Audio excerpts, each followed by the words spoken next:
دوستو 1258 میں ارطغرل کے ہاں ایک بیٹا پیدا ہوا۔ والدین نے اس کا نام عثمان رکھا۔ اسی عثمان کی طرف عثمانی سلطنت منسوب کی جاتی ہے۔ دوستو یہ اسی سال کی بات ہے جس سال ہلاکو خان کی قیادت میں منگولوں نے عباسی خلافت کے دارالحکومت بغداد پر حملہ کیا تھا۔ اسی سال بڑے بڑے واقعات پیش آئے تھے۔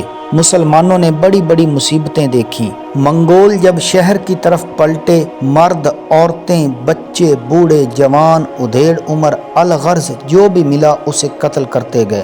بہت سے لوگ کنووں، جنگلوں اور ویرانوں میں چھپ گئے اور ایک عرصہ تک غائب رہے۔ کئی لوگ دکانوں میں جمع ہوئے اور اپنے آپ پر دروازوں کو بند کر دیا۔ تاتاریوں نے دروازوں کو آگ لگا کر یا توڑ کر کھول لیا اور بڑی بے دردی کے ساتھ سب کو قتل کر دیا۔ جو بچ گئے وہ پہاڑی چوٹیوں کی طرف بھاگ نکلے۔ ان وحشیوں نے یوں خون ریزی کی کہ خون گلیوں میں بارش کے پانی کی طرح بہتا تھا۔ کسی کی جان نہ بخشی سوائے یہودیوں، نصرانیوں اور ان لوگوں کے جنہوں نے ان کی پناہ لی۔ یہ بہت بڑا واقعہ اور عظیم حادثہ تھا جس پر امت مسلمہ کو گزرنا پڑا۔ تاتاریوں نے دل کھول کر خون ریزی کی، بے شمار انسانوں کو قتل کیا، مال و دولت کو لوٹا، گھروں کی اینٹ سے اینٹ بجا دی۔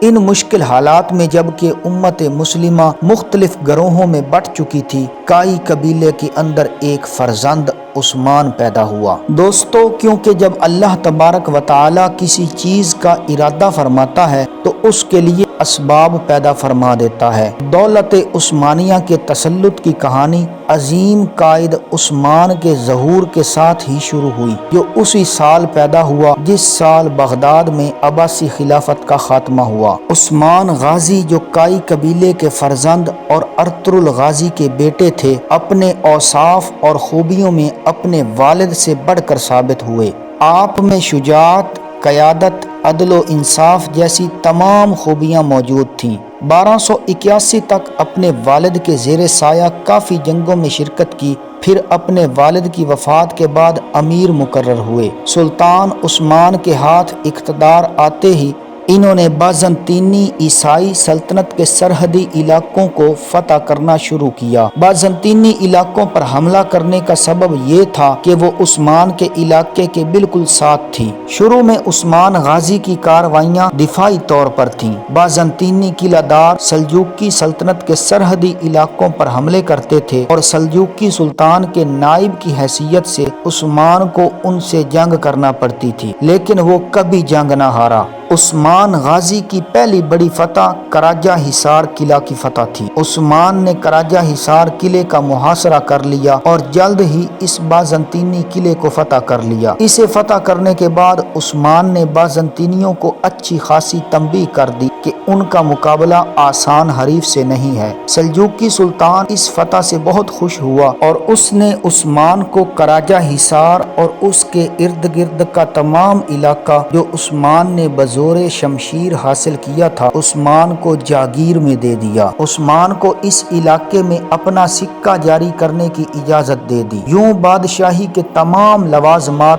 عثمان کو میسر آ گئے۔ 1299 میں سلطان عثمان نے اپنی خود مختار حکومت کا اعلان کر دیا۔ 1300 میں ایشیائے کوچک میں تاتاریوں کے حملے سے سلجوقی سلطنت کا خاتمہ ہو گیا اور عثمان بالکل آزاد اور خود مختار ہو گیا۔ اس کے بعد عثمان نے تمام فتوحات ایک خود مختار حکمران کے طور پر حاصل کی۔ عثمان غازی کا مقصد صرف دیگر ریاستوں کو فتح کرنا نہیں تھا، بلکہ کافی عرصہ وہ شہروں کے انتظامی معاملات میں مصروف رہا، حکومت کے مختلف شعبے قائم کیے، عوام کی فلاح و بہبود کے لیے بہت کام کیا۔ کچھ ترک سردار جنہوں نے اس خاموشی کو عثمان کی کمزوری سمجھا، وہ عثمان کی بڑھتی ہوئی طاقت سے خائف تھے۔ انہوں نے عثمان کے مفتوح علاقوں پر حملے کرنا شروع کر دیے۔ 1298 میں اس نے تمام سرداروں کی غلط فہمیاں دور کر دیں، سب کو شکست دے کر دکھائی۔ 1300 میں ینی شہر جو کہ برسا کا ایک ضلع تھا،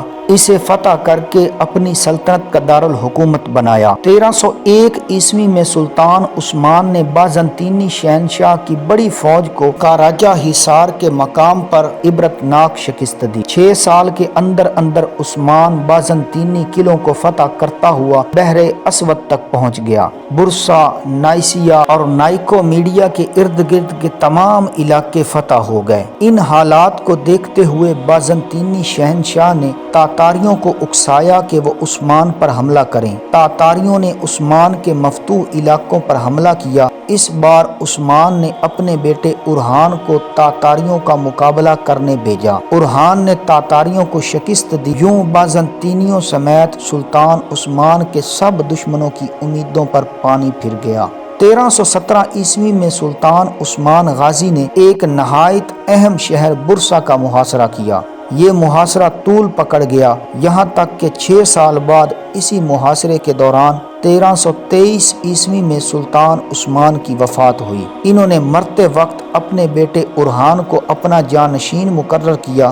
سلطان اورحان نے برسا کا محاصرہ جاری رکھا اور 1326 عیسوی میں برسا اورحان کے دور میں فتح ہوا، یعنی برسا کا محاصرہ تقریباً 10 سال تک جاری رہا۔ دوستو، عثمان غازی کی وفات کے متعلق 2 روایات ہیں۔